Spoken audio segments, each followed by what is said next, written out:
Welcome to Evolution Go. I'm Lisa Taylor. We're looking at the intention of the 11 sequences of Journey into Power.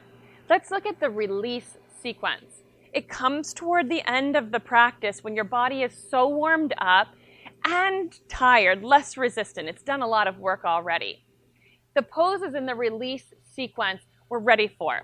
And we get access in the release sequence to really just leaving the practice feeling so good physically in our bodies.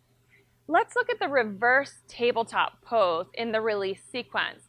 So this pose has a lot of different iterations. Let me show you something really basic you could begin with.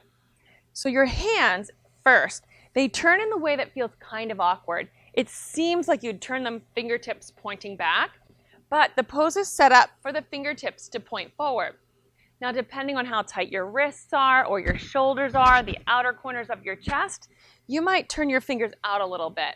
It's up to you. You'll set them up in a way that feels comfortable to you and gives you access to rolling your shoulders back. So perhaps feet flat on the floor, hips on the ground, lean back into your hands. This might be a lot for some people. You may find that the strength of your shoulders creates you as stable but not so flexible. Reaching for the floor, even like this, might not be so possible for some.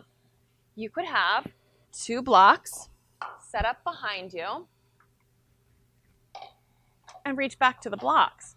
You can turn your hands out a little bit, and in this way, start working that your shoulders roll back. The outer corners of your chest open up. So blocks would be step one. Step two, no blocks, hands on the floor, shoulders rolling back. Different from rounding forward. Step three, feet underneath of your knees, wrists underneath of your shoulders, shoulders rolling back, press down with your hands and feet, and lift up to the ceiling with your hips. Your head can look forward, or it can relax back. It's up to you and what's comfortable. But you get this incredible release from out to the corner of your chest, to your shoulder, all the way down to your wrist. To me, it's one of the poses that feels the best in the Journey into Power sequence. And that's release.